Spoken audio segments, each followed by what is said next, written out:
Recording in progress. Thank you, lovely. In Um, progress.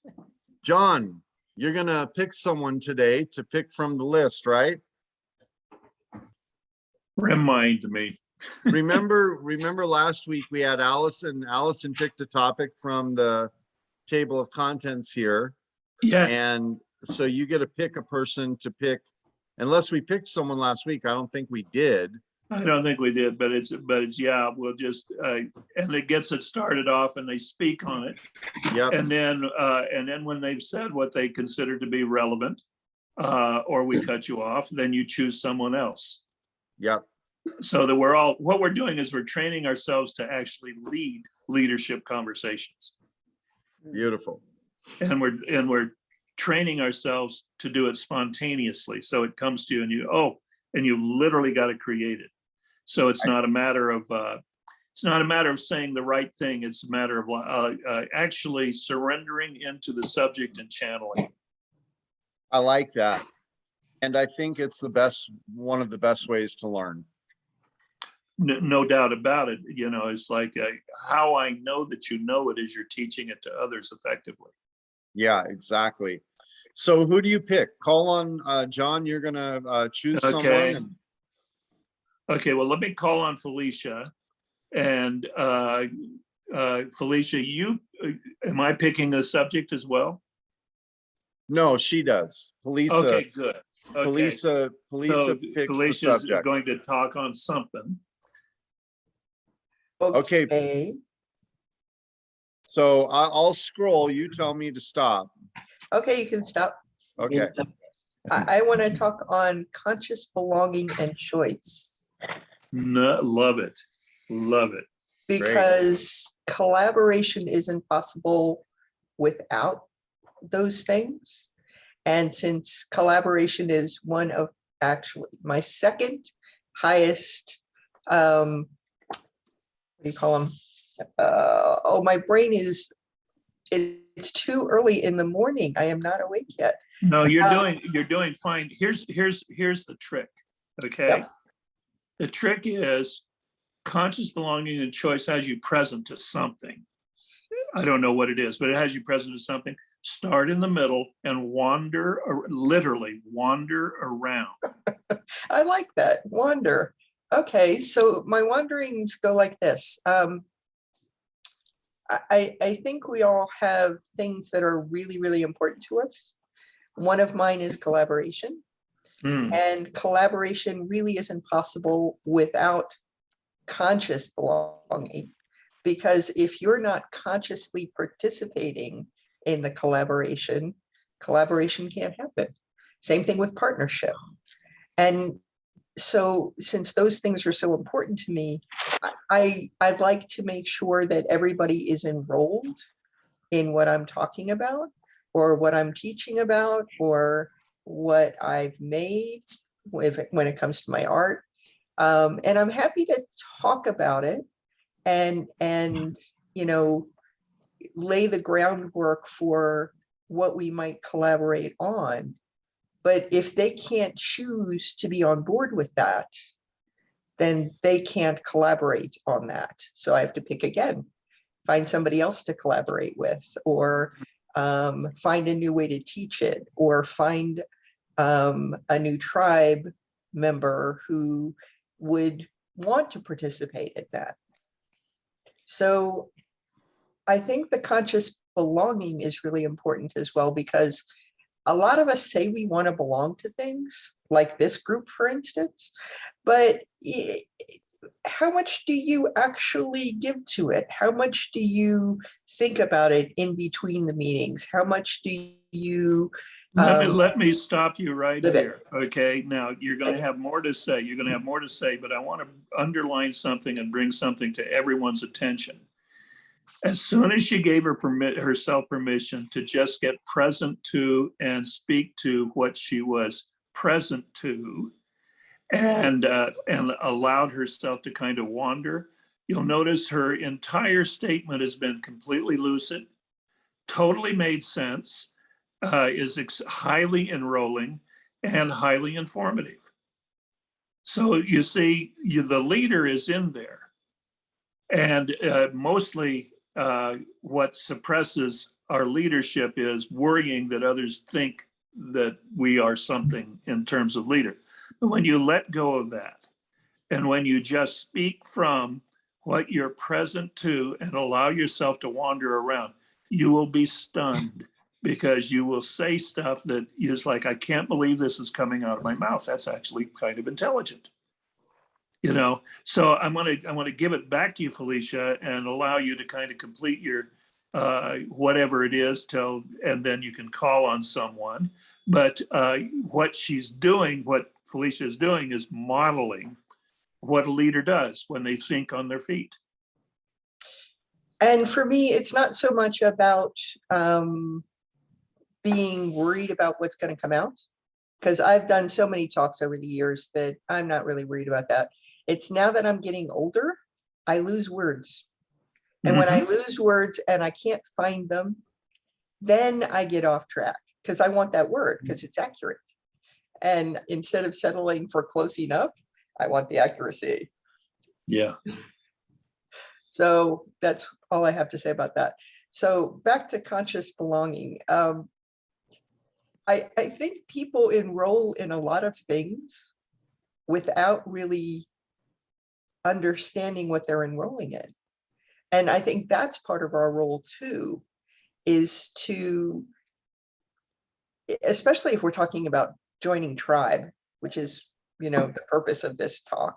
So if we're out proselytizing about TribeUp and being part of a tribe, one of the things that we have to do is get them to want to consciously belong to this.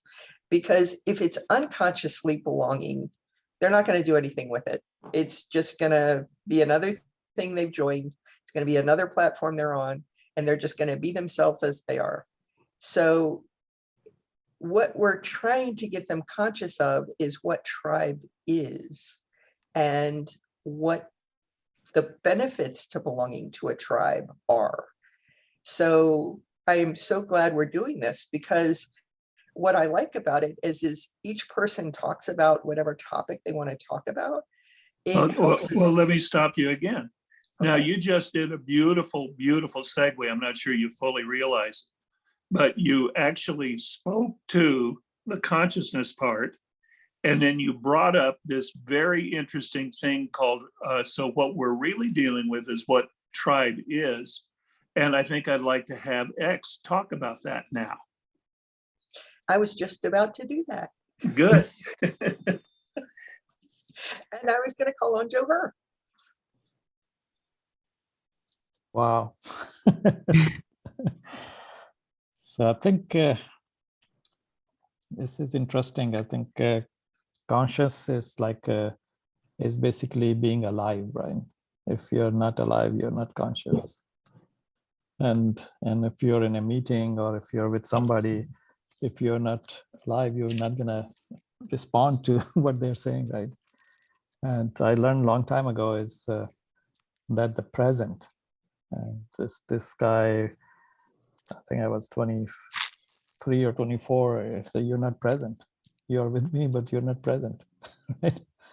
Or you're present with me. So, and that's made me start thinking like, well, you know, when I go to meetings and I want to make sure I'm present in that meeting.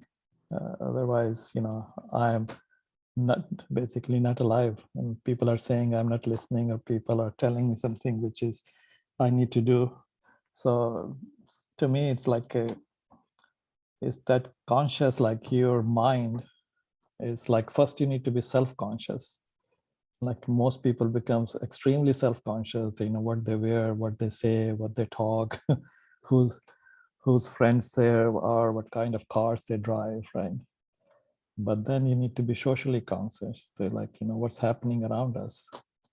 So in our tribe, I think we need to make sure that our tribe, we are tribe conscious, like what's happening to our tribe members, and are we present to help them or not, right?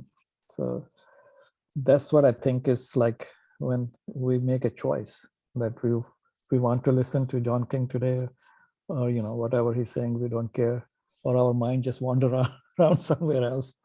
And So the choice, I think, is more important, to what we are, where we are, and are we present there, or are we trying to help in this tribe or not, right?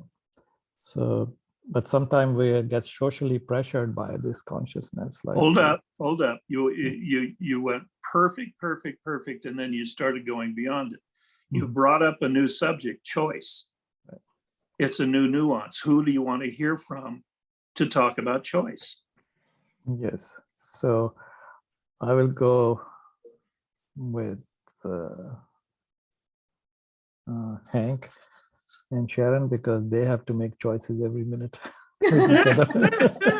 Yeah, Don't we all? we just had to choose which one was going to speak, and I'm just going to take it over because I want to. Well, by the way, on the handoff, just watch what. Would you just let me talk? No. Yeah, on the handoff, he handed it off, and he did it on a very light joke kind of thing. Makes a beautiful handoff right there. So I'm doing structure underneath this. Go ahead, Hank. I'm sorry. Yeah. And threw me off.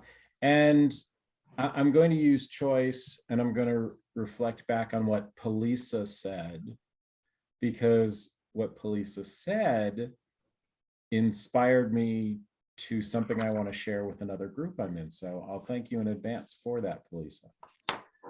I'm in a networking group, and people choose to be in that group. They're invited to visit, and then they have the choice of joining or not. And what Polisa inspired me to write down that I'm going to share with that group, and I think is going to be really helpful. So again, thank you. Most people come into that group thinking that the cost of membership is the dues, when that's just not even really the part of it. The cost of a successful membership in that group are the referrals that you make, and how well that you refer. Because if you make that choice to refer well and to refer often, and always think of other folks that are in that group, the rewards that come back to you are stronger, because people see you as having more influence within the group. So even as I'm sharing this with you, I'm practicing how this is going to come out a week from Tuesday, and probably be refined. But the choices that we make come up, in everything. One of my favorite, and I think it's within the realm of physics. One of my favorite physical properties is the concept of every time you make a choice, there is another world of possibility that opens up, and there are infinite worlds of those possibilities. And I try not to ponder on it too long, because the concept of how many different worlds, how many different choices have I made during the course of a life? And can you go back and change any of those? That concept is too large for my brain. I cannot see enough of it. So I choose to just marvel at it from afar. Do you have anything that you would choose to share on choice? I was listening and not really thinking about what I would say. Well, that's actually. fine. I don't mind that you do that at all, sweetheart. Can I share something? Of course. I wish you would. I was thinking, when I think of choice, I love that there's so much empowerment in it, and living powerfully and living an empowered life, because you are the creator, and bringing that decision-making back to you in every aspect. I know here it's talking about, choice with tribe or choice with relationships, but when you can really take that theme of choice to bring it into like creating your own life, it's very, very beautiful. Right Allison- now, Allison, oh, go ahead, Hank. right now, the term choice is being, on a political point of view, is being denigrated compared to the word life. And Interesting. and when you think of As if Oh, as if, yeah. So when you think of it in those terms, it enrages me even more. So Choice, I think, like I wrote some article a long time ago, it's about happiness choice. Like we have to choose that we want to be happy or we don't want to be happy, right? well, Yeah, Sharon, you have the Sharon, power. there's a meme that Sharon brings up quite often. She saw when someone says, one of our coaching clients says, "Oh, that's hard." Life is hard, right? Marriage is hard, single is hard, choose your hard. Being an entrepreneur is hard, working for somebody else is hard, choose your hard. Yes. That usually shuts down their complaining really fast. It's really awesome. But what comes up for me, Johar, when you say that is I don't think, at least in my experience, in this culture, we don't teach our children that happiness is a choice. Happiness is a thing to strive for. And if you're not happy, then you haven't reached it yet, as opposed to I have a choice to be happy in this moment, even though it may be a difficult moment. And I don't think we in this culture teach our children that, again, in my experience. I think you're right. Yeah. I think a lot of American children are not raised with the power of choice in general. And that was something, being an educator for so many years, especially at the middle school level, they're preteen, they're starting to like figure out who they are and how they express themselves. The power of choice is huge, but you have to give them parameters and guidelines, with very small things like, where do you want to sit? What would you like to do for our activity for the brain break today? Very small things. But I think if parents could do that more in our culture, it would show children, that they have choice in what they do instead of being told what to do every step of the way. Because then they get out in the world as young adults, which I work with now, and they don't know how to make choices for themselves. They don't understand that all comes back to them to, figure out what they want to do with their life. I would argue that. I mean, Allison even uses You would argue. the phrase. Don't argue with Allison, man. I would Do argue not that Allison's approach with this is spot on because she's always used the terminology ever since I've known her. She's given the kids the power of choice. She always says that phraseology. And you can make choices and have bad decisions too. And even doing a lot of Right. like the guided perspective taking. I'm sure I was telling Ben, I do problem solving scenarios with some of the young adults that I work with because they're not able to problem solve or think critically through real life situations.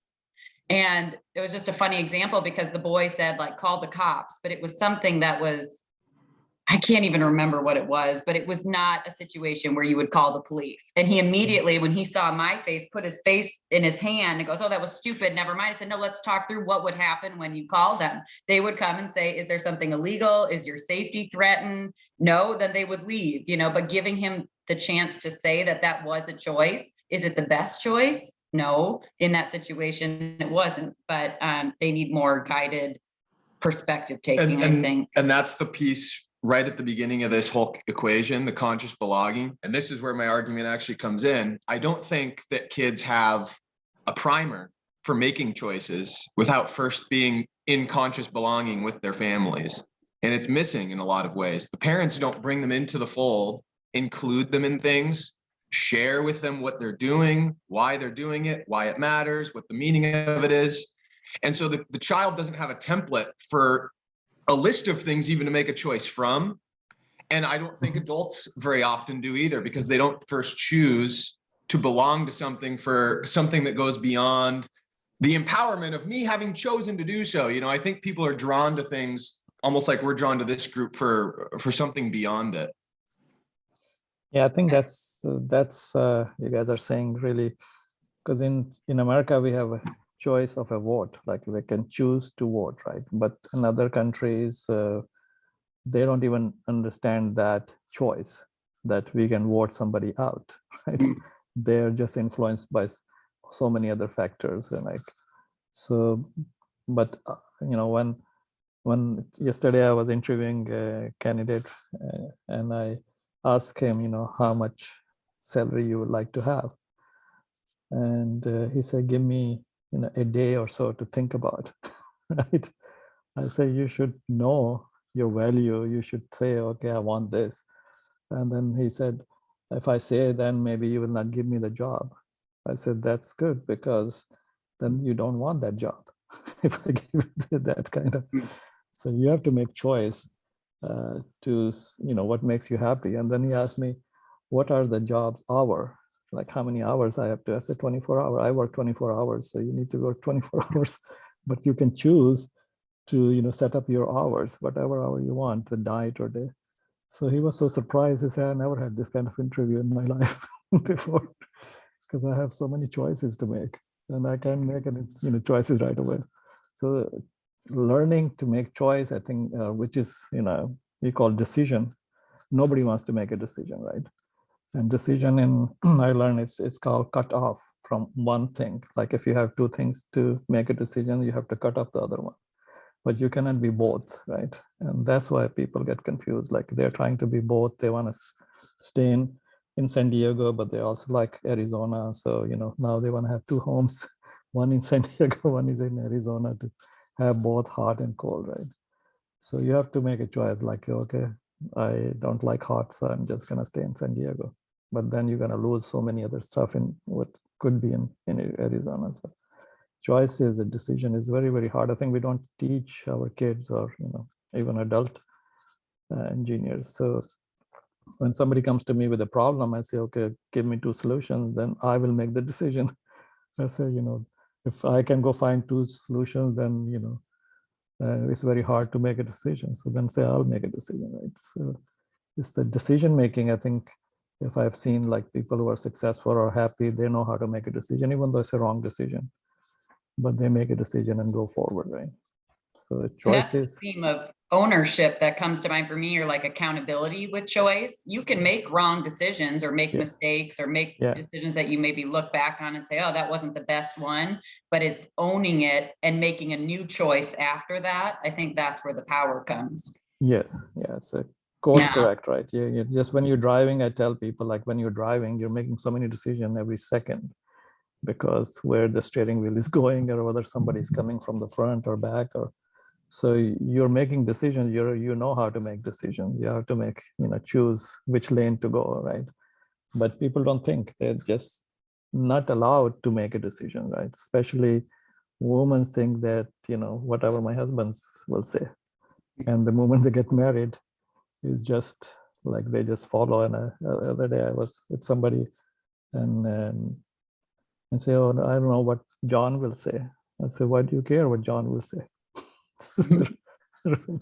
Well, So, there's also the truth, the paradigm that there is decision fatigue as well. We have so many decisions to make during the day, and by the time you get to the latter part of the day, most of us are done. We're done making decisions. Hey,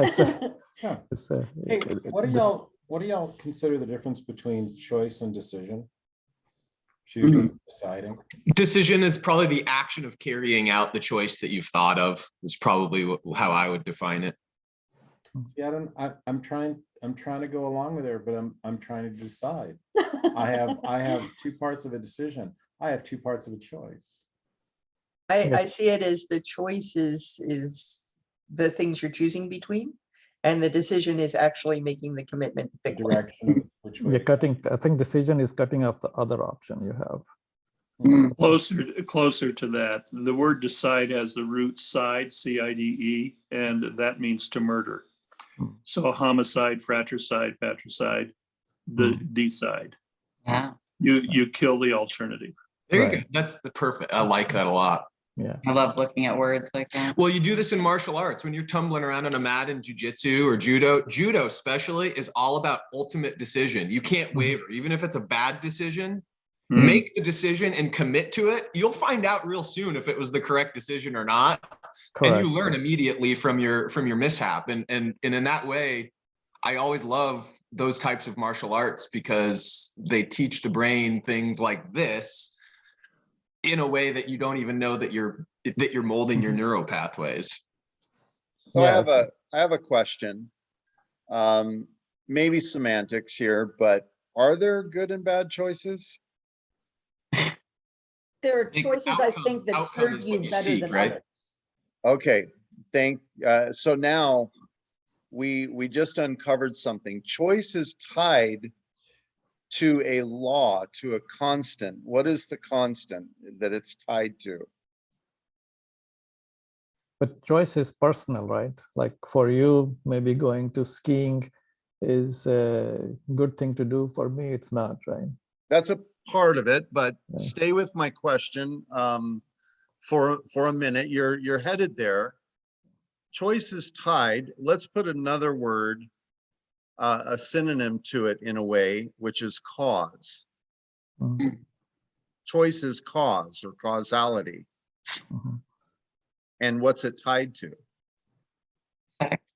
Effect.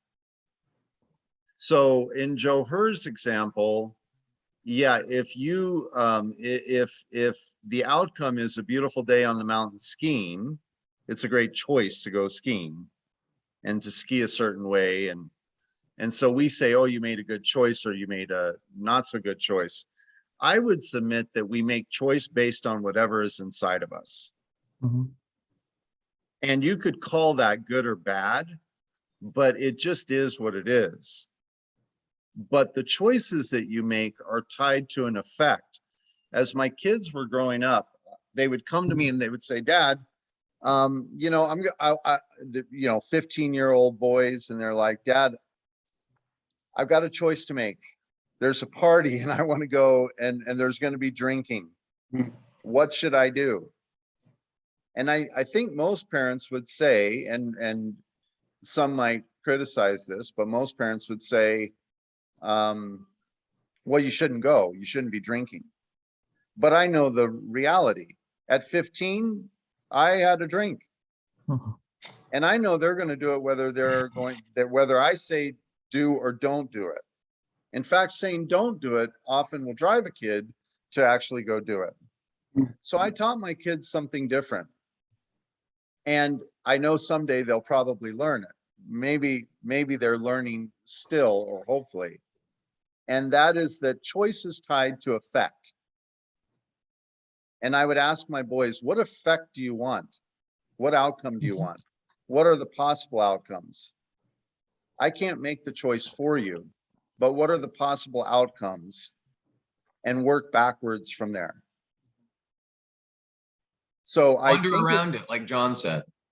what's that? Wander around your answer, like John said. Yeah, wander around it and realize that so people are making choices on a daily basis based on what's inside of them. And they're not like, if I made choices today based on what's inside of me, I'd probably repeat some patterns, don't you think? Yeah. I mean, without a doubt. Devoid of reflection and changing course. Yeah. Well, that's the conscious aspect that comes into it. Yeah. Yeah. The conscious aspect is looking at effect. So is it Yeah, a good or yeah, because Yeah. you want to be looking at, so taking the case of cause and effect and being willing to step out of the domain of the judgment of good and bad, and creating another domain to go into, which is works doesn't work. Mhm. Works doesn't work. So if I choose to do something, it can be bad or good. Or if I choose to do something, it can be works doesn't work. Far more adult to be in the works doesn't work conversation, because it allows for correction. right, or accurate, not accurate. And then here's years and years and years ago, I decided that I wouldn't look at choices good or bad. This is just me. Because I realized I wouldn't consciously wake up, grab a gun, and shoot myself in the knee. Bad choice.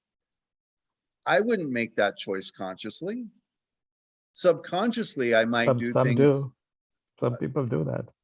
but that would be a choice they wanted to make, right? Right. Okay, but none of us in, let's say, our right mind wake up going consciously, how do I hurt myself? How do I make bad choices? What's a bad choice I can make today? What we're doing is we're making choices based on what's inside of us. And what I would submit is that part of conscious belonging is making some choices also tied to what's outside of us. What is the effect going to be? Before you oppose someone on something small, think about the effect in the tribe.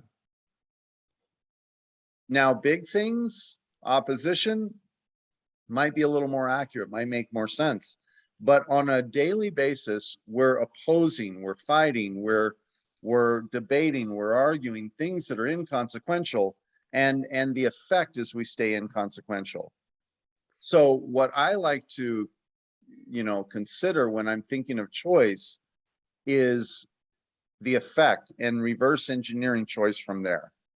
Yeah, what I hear you saying, I'm not sure you're saying this, but I think what I hear you saying is that we're choosing for the effect of benefit.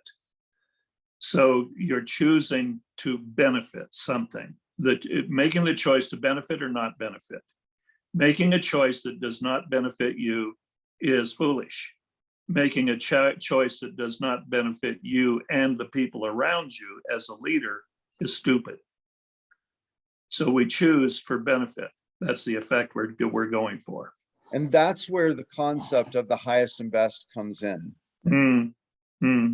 What is Who do you want to get to talk about that, and then who do you want to choose to talk about highest and best? Okay, so the highest and best shows up in a couple different places. Number one, me internally being my highest and best.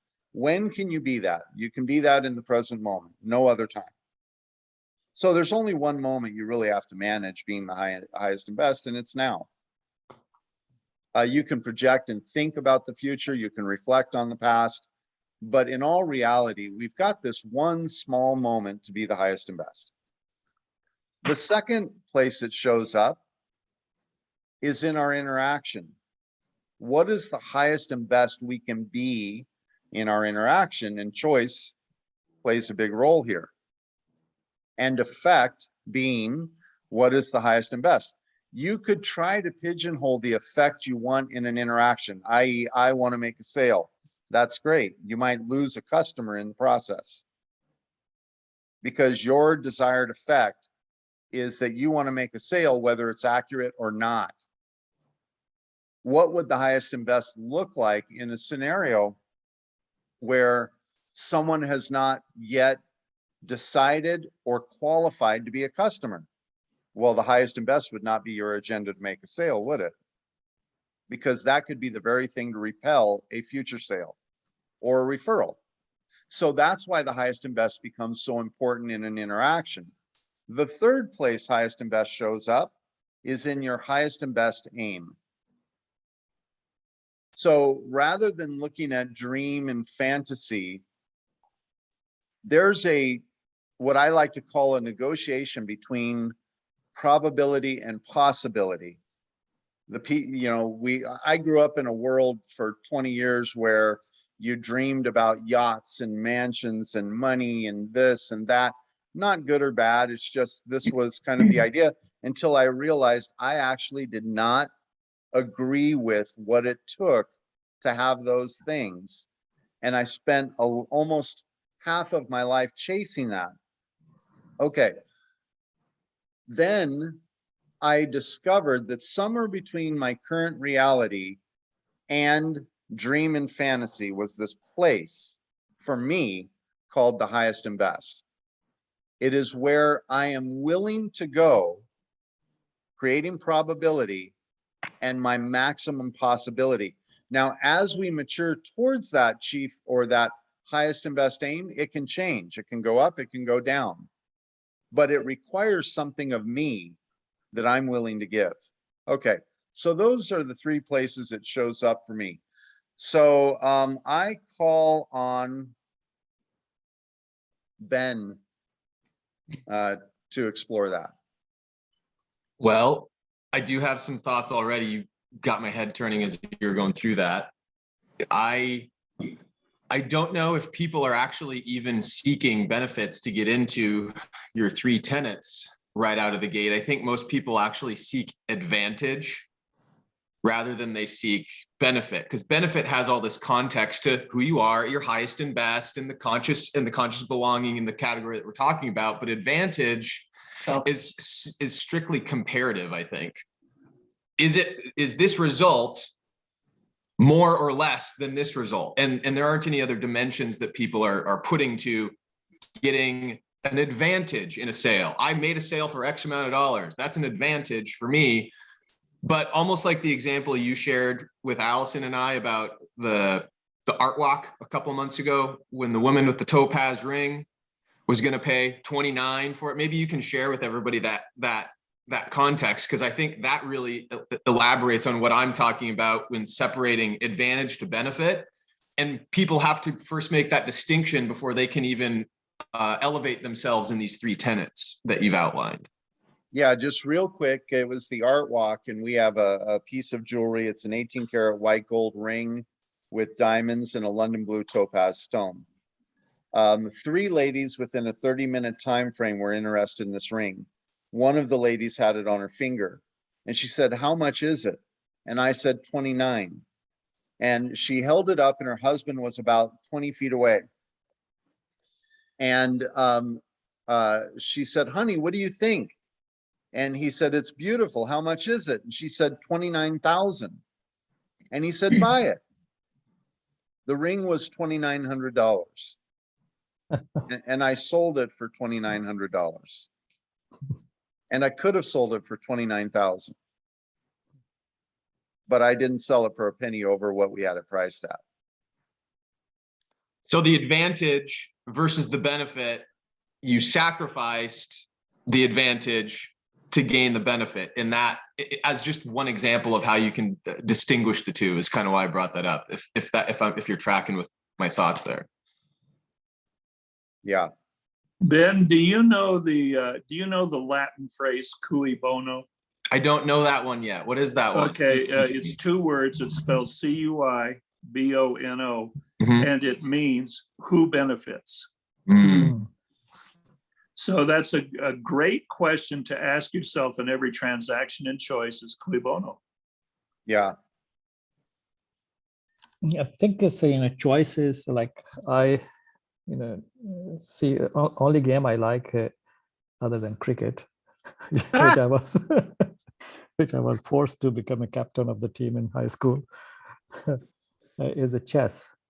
I like chess because once you make a move, before you make a move, you see all the things will happen if I do this. What will happen to my the thing? So it makes you think a lot before you make any decision, right? But you have to make a decision quickly because another guy is waiting for that. But some people in chess takes weeks and weeks or months to even make a move, right? So, but that, train your brain that if you do this, this will happen. If you do this, this will happen. If you move your pawn, that guy, will do the king is or queen, and who is powerful in that whole chess game, right? Is the queen. So you have to make all these choices, like when you're making, but you still have to make a decision. I think after that, you have so many choices, but then you make a decision. Well, every single move has a consequence. Right. So just to wrap up this one little point from my perspective, under the umbrella of tribal consciousness, one of the things that it appears to be accurate, is to move away from zero-sum choices and into, as cliche as it is, I don't know another way to say it yet, we'll find one, but it's win-win-win. I win, you win, and the tribe wins. Because remember, we're dealing with tribal consciousness, we're dealing with an ecology. If I win and you lose, I still damage the ecology. If you win and I lose, we damage the ecology. If I win, you win, and the tribe loses, we damage the ecology. So tribal consciousness is an awareness to interact in a way and choose the win-win-win.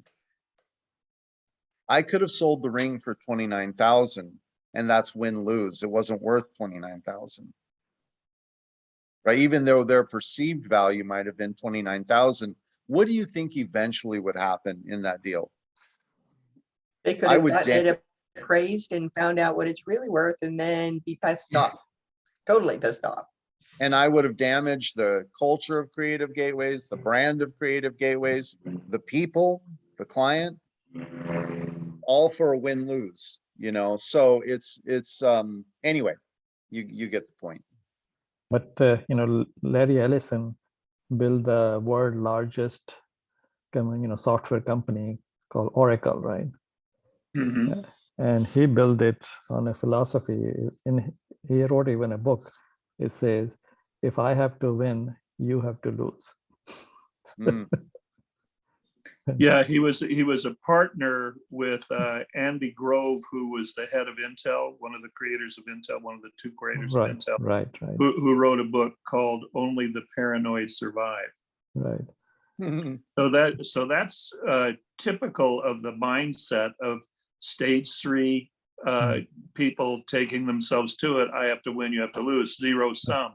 Right. The term for this is all Brett, you brought up zero sum, which is game theory. So the win-win-win falls in the category of non-zero positive outcome. Alan Barrett's did that with Sun Microsystems too, Joe Hurt. Now that you're thinking about these Silicon Valley things, he's the one that sold Java to Microsoft originally, and then famously went behind Microsoft's back to every other software organization on the planet and said, Microsoft just bought Java. Are you going to implement it too? And it was the sales approach that sold Java across the entire world. And then Microsoft finds out about this because they thought they had an exclusive deal, and they ruined their relationship with Sun Microsystems over this. And then they went and developed .NET to compete with it. But it soured a big freaking relationship with Microsoft. And I don't, to this day, see he's actually lauded for that tactic, and I don't see why. I guess it's just the way that the business world still views those win-lose things.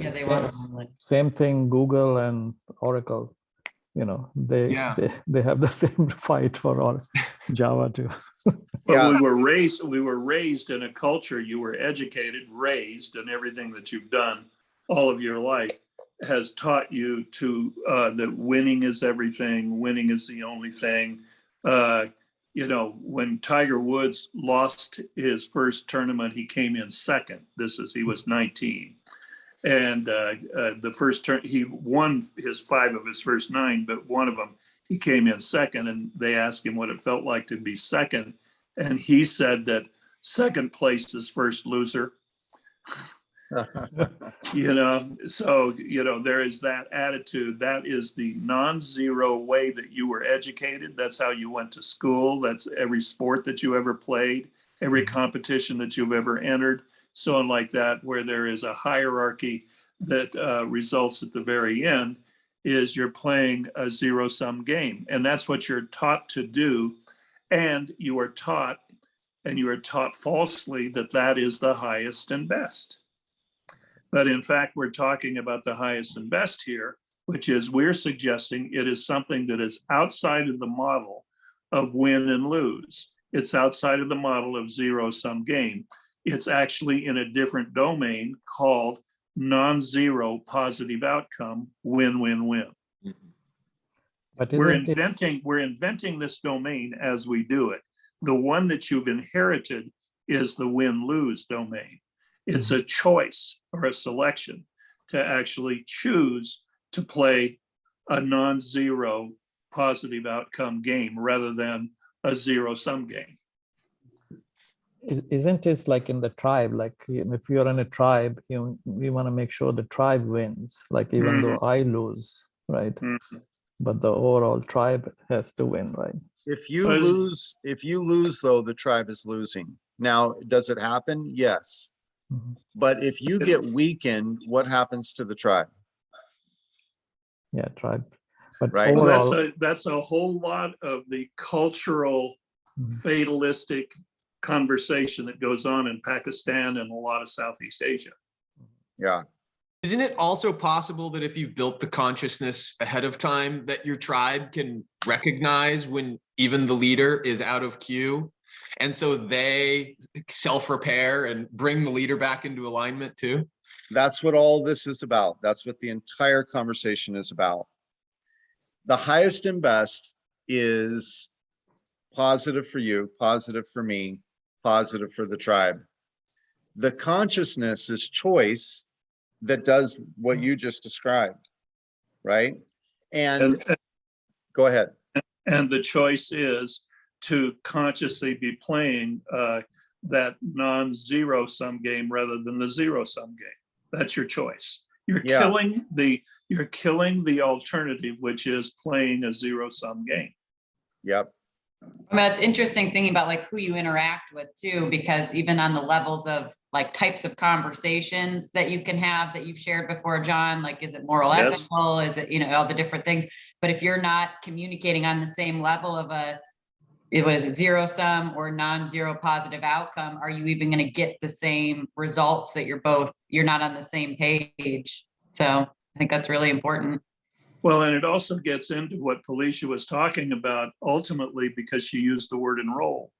See, there's no enrollment into a win-lose game. That is what you've inherited by default as a human being. Mm-hmm. Enrollment is into something that is highest and best, which is a non-zero sum game, positive outcome. Yeah. Wonderful. So going back to the topic Felisa picked, conscious belonging, choice. Now, by the way, this is under the subject of tribes, specific interest tribes. And it applies to any form of tribe, including your tribe. But if you think of specific interest tribes, conscious belonging, I think, is also synonymous in many ways to harmonic culture.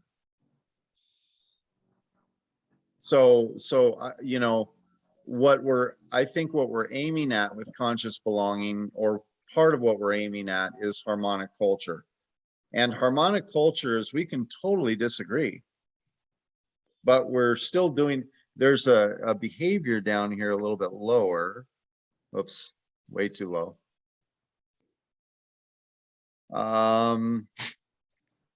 Have hard conversations with a warm heart. You know, that's a behavior I think that can happen inside of conscious belonging. You can have opposition, but can you do it from a loving heart? Can you do it from a warm place? Because ultimately the goal is still to consciously belong.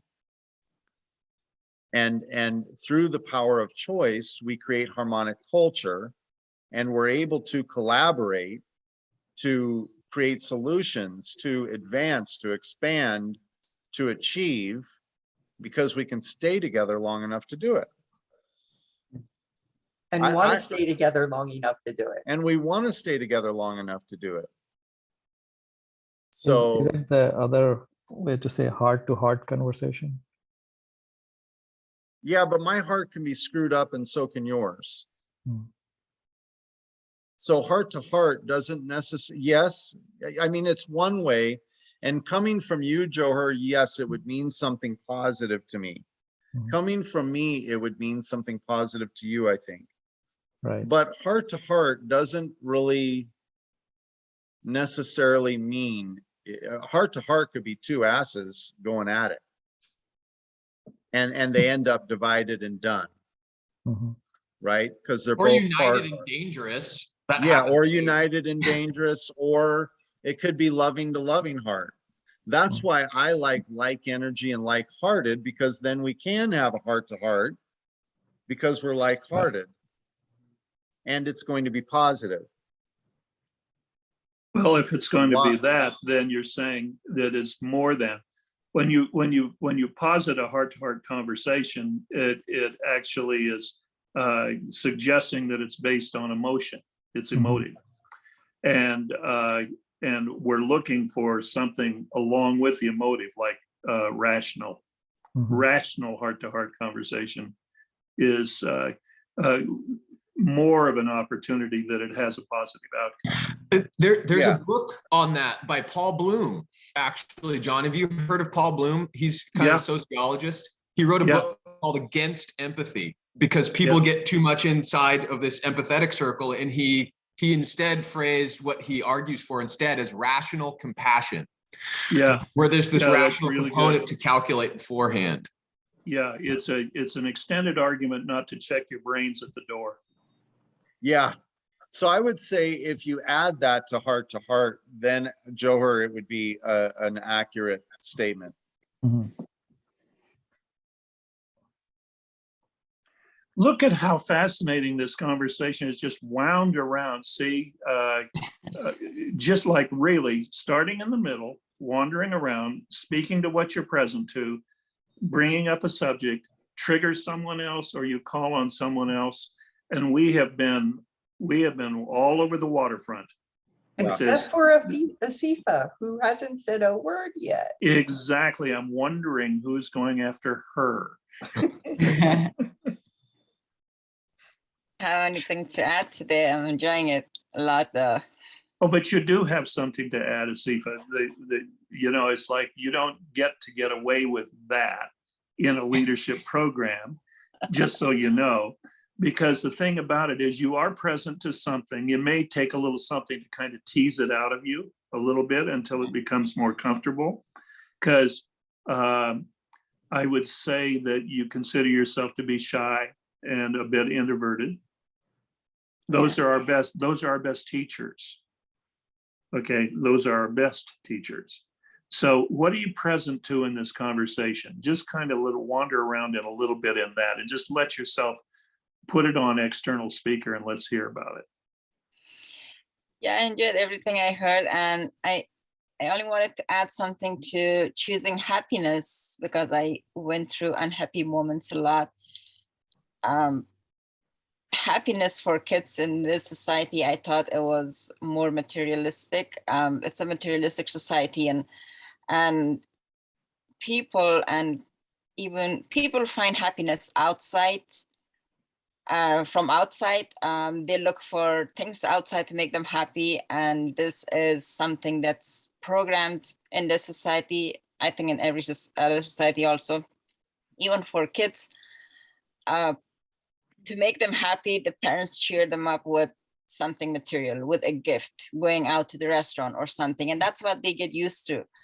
And that's why they're having a hard time to choose happiness, because when they're older and there's no one to give them something, they're just not happy, and they're seeking happiness from people, from outside, and they're not happy. They cannot choose to be happy, and they're having a hard time to be happy. So that was what was going on in my mind when you guys were talking about happiness. Yeah, that's good. That's good. That's a definite addition.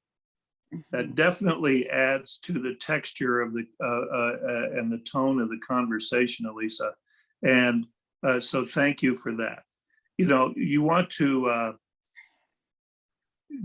give yourself the permission to just be able to speak to what's on your mind, and know that it has value. Yeah, because your leadership is wanted and needed in the world. Yeah, I think this is something that's missing in everyone's life. Like now for me, like I'm very happy when I'm alone. I'm very happy when I'm not getting anything. Without anything, I'm so happy with myself, with being alone. But then I see my friends here in America, 9 out of 10 are not happy. They always go out. They always like, oh, I need to see someone. I need to do something. I'm not happy. But I went to a lot of depression and a lot of ups and downs in life. But now I'm in a state that I'm happy without anything. So this is not something that you can teach someone, and this is something that a lot of people are struggling, and this is why depression is very common. But it sounds a lot like you went through it and had the experience of it, the experience of being unhappy and depressed, And it sounds like, I don't want to put words in your mouth, but see if this is true, that at some point you made a choice to be happy. Yes. That's what I was gonna say too. Yeah, you made a choice. It also sounds like you're creating a template for a certain type of conscious belonging that people may attach to in the future just by knowing you. Yeah, so yeah, that's what came to mind when you were talking about templates, when you said kids don't have templates and to choose from. And yeah. I think, by nature or something in us, like we, want to avoid pain and, go towards pleasure, right? So the food is a pleasure and going out is a pleasure. So, so avoiding pain, even though at home you have lots of work to do, but you say, let's go out, right? So, and I just remember Jerry Seinfeld, one episode, he was saying, people come and they say, let's go out and let's go out. When they go out, they say, okay, let's go back home because, we're not out. Good point. Yeah. Good point. Yeah, thank you, Elisa. That's really good. Awesome. Well, this is a very, it's been a great conversation. I'm glad to have the recording. This will go up on YouTube. Continuing to build out assets, and pretty soon, all of the videos, well, not these videos, but new videos moving forward will be on a different YouTube channel. If you haven't subscribed, it's TribeUp. There's one video there right now, but we'll have, and it's from Allison and Ben's event, the Third Eye event. But yeah, we'll have these videos up on TribeUp YouTube channel. And so you can go there and subscribe and you'll see the videos. So maybe I'll just upload this one right there and we'll start with this one. Sounds good, guys. Stay happy and safe. Stay happy. Yes. I'm going to write a book one day. It's called Stay in the Happy State. There you go. I like it. That would be nice. Yes. You'll I write a wish great I'd book. written a song called Don't Worry, Be Happy. Yeah. Yes. During, we had a motto. It's odd. We don't usually have a motto for the year, but we did during COVID time. We said, get comfortable being uncomfortable. Yep. We're all uncomfortable. But then, after a year of doing that, we decided that's not working for us anymore. If it doesn't bring us joy, then we're not doing it. Right. So that goes along with your theme there. Right. Yeah. So, when somebody brings ideas to me, I have two tests. One is it going to have fun with doing this thing, or is going to be useful? If it's not fun or not useful, then we don't do it. So here's to that point that you both just made. Here's another embedded tribal behavior. Love what you do and have fun where you are or somewhere better. Mm-hmm. Like so I like to think originally this is for employees, okay? Team members. Call them whatever you want. I really don't care about that. Someone working for a company, working with a company. If you can't love it and have fun doing it, then go somewhere better. Right. That's honoring the employer and honoring yourself and honoring your coworkers. So if you choose to be here, love it and have fun. Right. Yeah, if you can't, then choose to not be here. Right.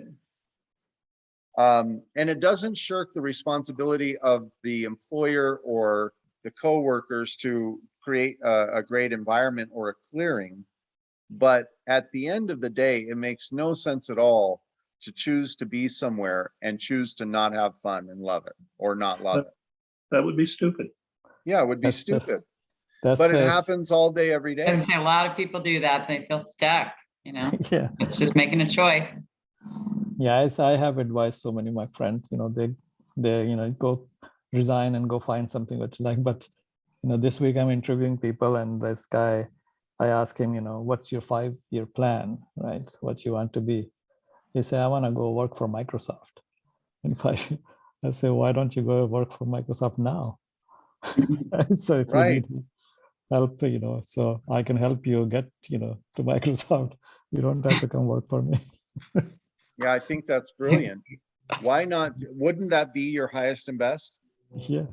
Yeah. I'm surprised he said that to you. Yes. So sometimes people do that, right? Boy, yeah, there's a lot we learn when we just listen. Yeah. We learn. Well, this was a great conversation. Thank you, everyone. Thank you.